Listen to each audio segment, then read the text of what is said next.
Hi, this is Amy Salona, and we're going to make a quick watermark using paint.net. It is a free download from getpaint.net. It is a Windows-only application, and there's no reason to have to break the bank. The watermark that you're going to make will be something that you can use with Canva and any other image editing software if you don't want to use Paint. You can keep this watermark and embed it in any photo that it is that you're going to upload to the web. I say any photo you're going to upload to the web because we're going to be making this in a smaller, lower resolution that would be appropriate for images that you have already resized for optimization and loading on the web. So to begin with, when you open paint.net, you should have a work area that just opens for you, a layers panel, and a toolbox. If you don't see the layer panel in the toolbox, in the upper right hand corner there are icons, and they will turn on and off all the panels that you can use. And the only one for the purposes of this tutorial are these two panels. So I'm going to kind of give you an overview of what to think about when you're making a watermark. For the watermarks that I actually have a couple depending upon what it is I'm doing. I have a personal website and I use it for sharing some of what I do, my recipes, and also some funny memes. So this is a meme that I made, and I actually embed the domain and the URL in the image so that I can drive traffic back. So I've actually embedded my complete logo in here with the www. So hopefully when people share it on the web, they'll come back to my site. I did purchase the image from a stock photo service, and I improved it by adding a little bit of text. In this next one, it's an example of a photograph that I've taken of my dog for just like a little trip we took together, and I thought it was pretty. Did it in Little Italy. You can see I have watermarked this because I optimized this photo for Cavalier King Charles Spaniel and Therapy Pet, Therapy Dog. I know that this image has a really good chance of showing up on a Google search. I don't necessarily want this to turn out to be something that a site steals to sell pet food or something. So I think my pictures in some cases are good enough that somebody might want to steal them. But for the most part, I don't necessarily watermark a photo. Again, unless I think that it's something that somebody might want, I don't watermark it. And so this one, there's no company watermark. It's simply my name. That images are copyrighted me. So I'm going to make a watermark here. I'm going to show you how to make a watermark that is if you have a business and you want to drive traffic back to your site. And I'm going to make it a little complicated by having a background image that I'm going to change the opacity on, and I'm going to be adding a text overlay. So I'll be working with layers. I'm not going to edit the size quite yet, not until I have the image placed. So I'm going to add a floral image, which is going to be my background, and I want to keep this background layer intact. So what I'm going to do is go to layers, and I'm going to add a new layer. No, I'm not going to add a new layer. I'm going to import from file, and when you do that in the layer panel, it will create a new layer with what it is you want. So in this case, the black and white photo, and we'll wait a moment as it imports. Okay, and so sometimes depending upon the size of it, it will kind of skew it. So it looks like this time it did not. I want to make this smaller and I want to, turn it to the side. So let's see what image size I'm looking at here. So if I go to resize, I'm looking at 96, which I'm going to change. 1600. I only need about 600 pixels width and height. And so I'm going to work on making this smaller, and then I'm going to worry about resizing. So you can see there are these anchor points along the image itself. When you put the cursor over it, you'll see you can with the little grabber hand is going to change the size of it. If you go past the hand, go a little further, you'll have little arrows. And with the arrows, you can move it, turn it around. If you want to move this over to the middle, you'll want to grab this little four-way arrow thing here. So let's continue to try to make that. Okay. I think this is about as good as it gets. And I'm going to want to do another thing. I'm going to want to take out the box around this. There's a white box behind it.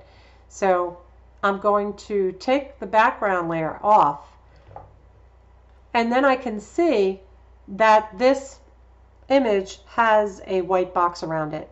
And the way to get rid of that is to go to the Magic Wand tool, and you'll see the tolerance up here is 50. You can click anywhere inside this image and hit delete, and it will remove that background box. Of course, it also removed some of the petals. So use the undo tool and you can change the tolerance.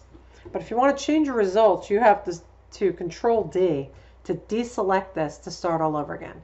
So I have kind of played with this before and I can't get it to be perfect. So about 38 is about right. I am losing some here. Let's see if I go a little further. 34, 29. The problem that I have here is that there's noise around this, and if I deselect and go too much lower, what I end up doing is I've maintained a lot more here, but I'm picking up noise. I don't know how good or bad that is. We'll go to 12% and see what we do here. So we're picking up a lot of noise. So what you might want to do with that noise is to use an eraser to get rid of that. So upping the tolerance on that will get rid of more of it, but then you can maintain more of these. So I'm going to deselect the whole thing. I don't want this to be noisy. You can almost see that here. So to delete most of that, I'm going to decide 20% is good enough and hit delete. And you can go back in with an eraser here, and of course 4 is tiny. Go in with something bigger, and I would just click. I wouldn't pull. It's kind of hard to do with your mouse to get rid of some of those specks that are on that, and it might actually help if you pull that background back here, white background behind it, and you can pick up some of the noise from here. So anything you do on this layer will delete it. So you do this and you're deleting that here, and you don't want to do that. You kind of click back. So I think that this is good enough. Get rid of this layer, and here you go. So now I want to change the opacity of this layer. So I'm going to double click, and I'm going to change the opacity here to much lower. I simply want something behind the words. You might want it to be your logo or a symbol or something that represents your brand. In my case, I'm just pulling this, clicking OK. Now I want to create another layer. Now the weird thing about Paint.net is that when you put a text layer in, once you leave that layer, you cannot change the words anymore. You can't make it larger or smaller except by grabbing the corner and making it bigger. You can't change if you have a spelling error. So what I found is if I want to have different type font sizes and styles, I have to create each line on its own layer. So I'll start with the name of the website. I'm going to go to making sure I've got layer 3 selected, going to the text tool and going here and making sure it's center aligned. If you're somebody who is exact, you're going to want to turn on a ruler, and if this thing is 16, 800 is the middle. So you can see it tells you where your cursor is. So 800 is your middle. and I'm going to type in the name of my site, My Wonderful Site. Okay, and you can't select at this point. You don't want to leave this line until you've fixed it. So I want it to be a little larger, and actually I want to change the font, okay, to something. You might want to make it something that matches your branding. So trying to find something here. What was I looking for before? So say that this was my font for my site. Okay. That might be a little big. If I can't find the size that I want, you can use the drop-down menu, or you could select it and type in the size that you want. So now I have these the little cross here that I can move this around, but I'm going to leave this layer for the next line, and any changes that I want to make at this point, the only thing I'll be able to do is to move it around. And then of course it will show a little box with the anchor points that I can make it bigger and smaller, but you're going to want to make sure you have it the way you want it right now. So with layer, I'm going to add new layer, and on this layer I'm going to want, well, let me first type it and then change it, www.mywonderfulsite.com. Why I'm not keeping it in this font is because you want this to be very readable. This is what you need them to read in order to get to your site.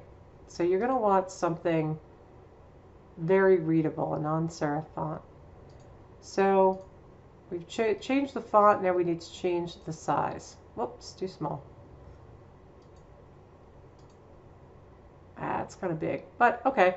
So let's move this up, kind of over here. It still really is too big.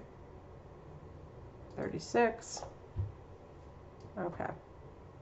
Now I want to put another layer in there. You don't have to do any more than this, but depending upon what your goal is,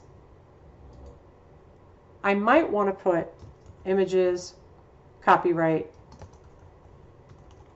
Amy Solana, and then all rights reserved or something. But there is no symbol that you can put in here, but what you can do is you can copy and paste from like Microsoft Word or something. You type in their images and put the symbol in, Amy Solana. You can copy it or select it and copy it in Microsoft Word or in Outlook, which is where I did this, and paste it in. And now this, I just might want to make a little bit smaller. And the other thing you could do is you can go back and make the, change the opacity of some of these things. Okay, so maybe go down to, you want it to be more than that. So 159, that way it's not so harsh. You might want to leave this, the www part, you might want to keep that. So we're going to change the images copyright, bring that down maybe to 159. Okay, so the thing that shows up most is the www. So we want to make this smaller by taking the rectangle tool, okay, and just grabbing all of it, doesn't matter. Image crop. And honestly, now that I look at it, the wonderful site, okay, so image crop, the selection, and I want to make sure that this is left to right centered. So layer 3 is my headline here. And with this layer selected, and make sure you have the select tool here, you can move this over and then go to the next one. And I'm having like a really hard time determining if this is centered. And go to the last layer and moving that over to be centered. Okay. So I think that's good enough. Control D. Now before we export it, we need to do a couple of things. One, remove the background. So uncheck that layer. And then let's look at what that image size is. Now remember, we wanted 72 dpi, and at this point I want to change it to 600. Now it will look like it's tiny after you're done this, but it's not. You can just go to view and zoom in. Oops, that was zoom out.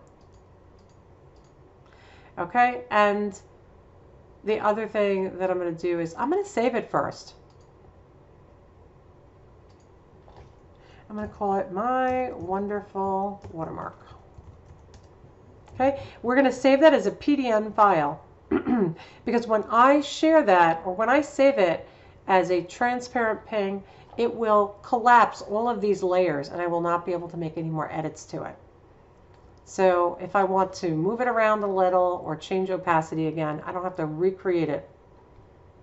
So file, now I'm going to save it as a PNG. Okay, so PNG. Here we go. It's under JPEG. And I want to auto detect, which is fine. And I do understand that it will be flattened. So now, if you are using paint.net to drop your image, or your watermark on an image, here's how you would do it. First, you'd start with opening. This creates a new document here. I'm going to pull in my photo. Maybe not, completely relevant. Edit this. This is Wesley working at a courthouse, which is why the courthouse is in the background. But just to kind of give you an idea of, I want to crop it to the selection. Okay. For my actual website, I did leave the courthouse in the background. I'm going to first resize this for the web, 72 dpi and like 900 pixels across. I usually make it 900, 1000. Okay, so I'm going to go to layers and import from file. Remember, that will create a new layer, My Wonderful Watermark. This creates a new layer and it will drop it in so that I can move it around. So I can put this here and I can make it smaller by doing the grabber hand in the corner here, hitting shift and making it smaller. Okay? I do make sure that my watermark overshadows or touches the photo in some way because I'm paranoid. Now if you want to have it in the corner and you feel like, wow, you really can't see that because it's dark on dark, you can go up to adjustments and play with the contrast and brightness. So you want to bring up the brightness, okay, and bring down the contrast, and now you have it white. So you've now switched this from a black watermark to a white watermark. Okay, so that is how to do it, and from here you would save this as a JPEG, which will compress this, and so we'll save it as, Wesley Therapy, therapy dog. Okay, and we're going to save it as a JPEG.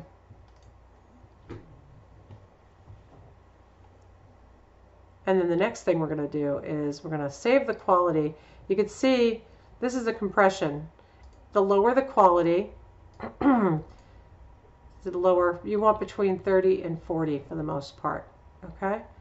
So anything higher, you can't really tell the difference, but it makes a larger file size. You can see the file size computing here. So 31, we're not losing any. So that's about right. 26, it's under 100 KB, so that should be fine. What I found, if you use tinypng.com, you can work a little higher on here, making sure you don't lose any image resolution. And then when you're done, we're going to save it, flatten it. When you're done, go to tinypng.com. tinyjpeg.com also works. You can drag your file, click on here and upload that file, and it will make it smaller, compress it. So see that? We got it down from 130 to 114. So 13% down, and then download that image, okay? And that's the one that you put on the web. So the reason we're doing this is just to make sure that you have the most compressed for faster viewing image size. So if you want to then go ahead and save this as a layered file, you can. Actually, you can't. You had to do that before you saved it as a JPEG. So I normally do not need to go back and move the watermark around. I would start all over again if I had to. But good luck. Enjoy yourself. And if you have any questions, be sure to leave them in the comments.